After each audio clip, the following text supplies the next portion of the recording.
फूलन जो है, मतलब अगर मैं उनके लाइफ के रिलेटेड बात करूं, सॉरी, जब ये सब हुआ था वो मेंबर ऑफ पार्लियामेंट थी उस टाइम? हाँ वो मेंबर ऑफ पार्लियामेंट थी। अगर मैं उनके लाइफ की बात करूं तो कई लोग ऐसा मानते हैं कि भाई उनके साथ लाइफ में बहुत बुरा हुआ।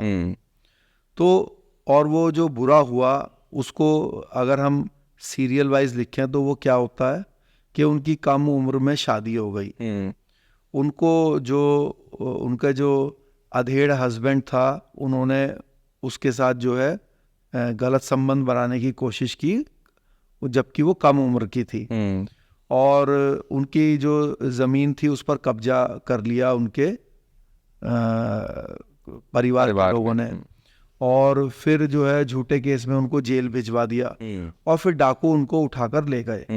तो ये उनके जो लाइफ में जो ट्रेजेडी है या जिसके कारण उनको सहानुभूति मिलती है, उसकी शुरुआत ये है। तो मेरा ऐसा पूछना है पब्लिक से, जनता से, देश की, कि उनकी छोटी उम्र में शादी हुई तो सबसे पहली बात तो है कि वो उनके माता पिता ने की, तो उसके रिस्पॉन्सिबल भी माता पिता हैं। तो उसमें किसी दूसरे व्यक्तियों का या किसी समाज का तो कोई लेना देना नहीं है। उसके पति ने अगर उनके साथ गलत किया तो वो भी उनके ही फैमिली पर्सनल मैटर है। उसके बाद जो उनकी ज़मीन पे कब्जा हुआ वो उनके रियल जो चाचा के बच्चे थे, उन लोगों ने जो है उसकी प्रॉपर्टी पे कब्जा किया ज़मीन पर, और उनकी फैमिली डिस्प्यूट हुई, और फिर उसी फैमिली डिस्प्यूट में वो जेल गई। और उसके बाद जब वो जेल से छूट के आई तो जो विक्रम मल्लाह था, जो कि उन्हीं की कास्ट का एक डाकू गिरोह का लीडर था, तो वो जो है उसको अपहरण करके ले गए। तो इसमें किसी अन्य कास्ट का, समाज का या व्यक्तियों का तो कोई लेना देना नहीं है। अब जब वो डाकू गिरोह में पहुंच गई तो अब डाकू गिरोह में पहुंचने के बाद तो वही लाइफ जीनी पड़ेगी। अब वहां पे उनके साथ कुछ दूसरे डाकुओं ने गलत हरकत की। जिन लोगों ने उसके साथ गलत हरकत की, अगर फूलन उनको मारती, उनको सजा देती तो ये बहुत अच्छी बात होती।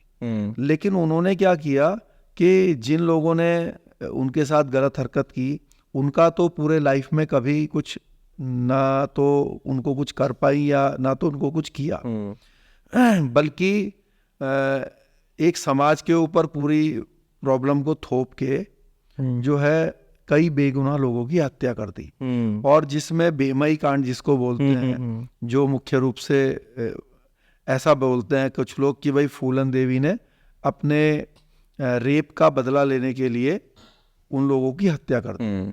लेकिन मेरा आपके चैनल के माध्यम से ये चैलेंज है पूरे इंडिया को, आपके पूरे दर्शक को, कि जो बेमई कांड में जो 20 लोग मरे हैं, एक तो उसमें सबके सब ठाकुर नहीं है, एक कास्ट के नहीं है।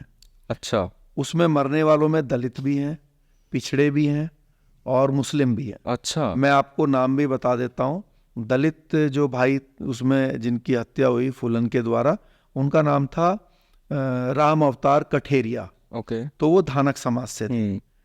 दूसरे जो है जो दूसरे हैं उनका नाम था तुलसीराम मौर्य, जो कि पिछड़ी जाति से थे, जो कि कुशवाहा या जो सैनी होते हैं वो समाज से थे। तीसरे जो है उसमें एक नज़ीर खान थे, जो कि मुस्लिम थे। तो उसमें कुल मिला के सभी जाति और सभी धर्म के लोग थे।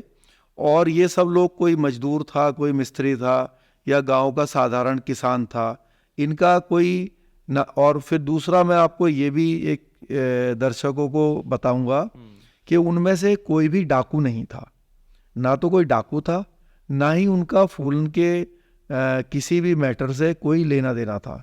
लेकिन जब फूलन उस गांव में आई, उन लोगों को ढूंढते ढूंढते जिनको उनसे लड़ाई थी श्री राम लाला राम से, तो वो लोग तो गांव में मिले नहीं। और वो नहीं मिले तो उन्होंने जो है अपना वर्चस्व दिखाने के लिए, अपना भय कायम करने के लिए, अपने गिरोह का, डाकू गिरोह का, जो बेगुनाह लोग थे उन सभी लोगों को उन्होंने मार दिया। एक छोटी बच्ची थी सीता नाम की, 1.5 साल की, तो वो अपनी माँ की गोद में थी। उसके पिता को जब मारा जा रहा था तो जब उसकी माँ उसको बचाने के लिए आई तो वो जो बच्ची थी, बच्ची को उसने गोद से लेकर और ज़मीन पे पटक दिया, 1.5 साल की बच्ची को। और फिर बाद में जो है वो बच्ची मतलब अपाहिज होगी तब, और फिर बाद में जो है वो मर भी गई। तो मेरा ये कहने का मतलब है कि मैं भी फूलन देवी को अपना आइडियल मानता, अगर वो वाकई में ही श्री राम को, लाला राम को, जिन्होंने उनके साथ गलत किया उनके अकॉर्डिंगली, गलत किया नहीं किया ये भी मैं कुछ नहीं बोल सकता, बट अगर उनके अकॉर्डिंगली उनकी बात को मैं मानता हूँ, तो फिर उनको जो है सजा मिलनी चाहिए थी, श्री राम को, लाला राम को। और आप गूगल पे सर्च कर सकते हैं श्री राम लाला और श्री राम और लाला राम जो भी उनके लीडर थे गैंग के, तो आप देखिएगा कि उनको पुलिस ने मारा बाद में, बहुत बाद में। अच्छा, जब ये मेंबर ऑफ पार्लियामेंट बन गई तब पुलिस, हाँ तब पुलिस ने मारा उसको। तो जब वो डाकू थी तब तो वो उनको कुछ कर नहीं पाई उस समय। और कुछ लोग ये भी बोलते हैं कि भाई वो जो गांव के लोग थे वो इस डाकू गैंग को, श्री राम लाला राम के गैंग को सपोर्ट करते थे, सिर्फ इसलिए मारा। तो मैं एक क्वेश्चन करना चाहूँगा कि मान लीजिए दाऊद इब्राहिम आपसे पैसे मांग ले, वो कहे कि मेरे को 10 करोड़ रुपए दो, और आप डर के मारे दे दें, तो ये हेल्प करना हुआ कि डर हुआ? डर हुआ। तो डर हुआ। तो अगर कोई डाकू गिरोह मान लीजिए किसी गांव को धमकी देता है, भाई आप हमें अनाज दो खाने के लिए, या हमें अपना किसी प्रकार की कोई जो छोटी मोटी, तो डर से देंगे वो लोग, तो डर से देंगे। तो उसमें वो, इसका मतलब ये तो नहीं है ना कि वो उनके साथी बन गए, हाँ, कि वो मसीहा है उनके, वो डर से दे रहे हैं, वो डर से दे रहे हैं। बिल्कुल। तो वही बात वहाँ पर भी थी कि वो पूरा जो है वो डाकुओं का इलाका था। पुलिस ये बहुत पुरानी बात है, तो पुलिस का भी उतना ज़्यादा वर्चस्व नहीं था, पुलिस उनको बचा नहीं पाती थी।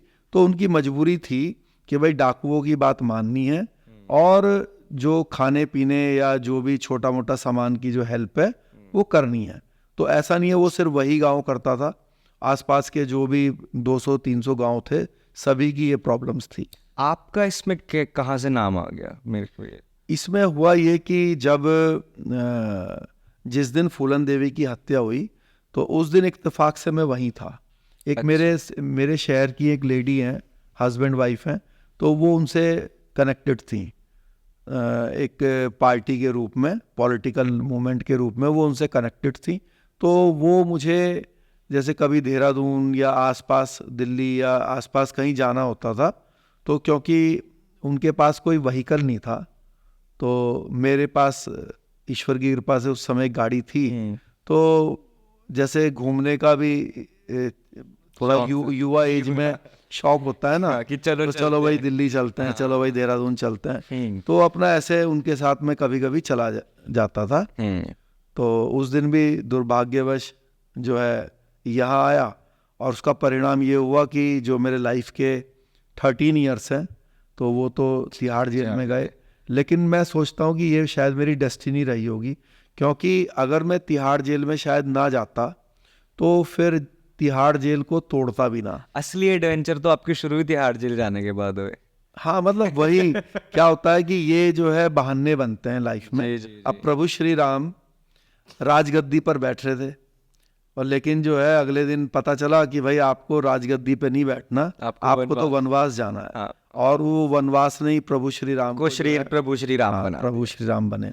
तो हमने भी कभी लाइफ में नहीं सोचा था, एक अच्छी फैमिली में ईश्वर ने जन्म दिया, अच्छी एजुकेशन हुई, एक 12th तक मैं एक कॉन्वेंट स्कूल में पढ़ा, सेंट गैब्रियल्स एकेडमी रुड़की में है, अपने आर्मी कैंट एरिया में है वो, और फिर ग्रेजुएशन की देहरादून से।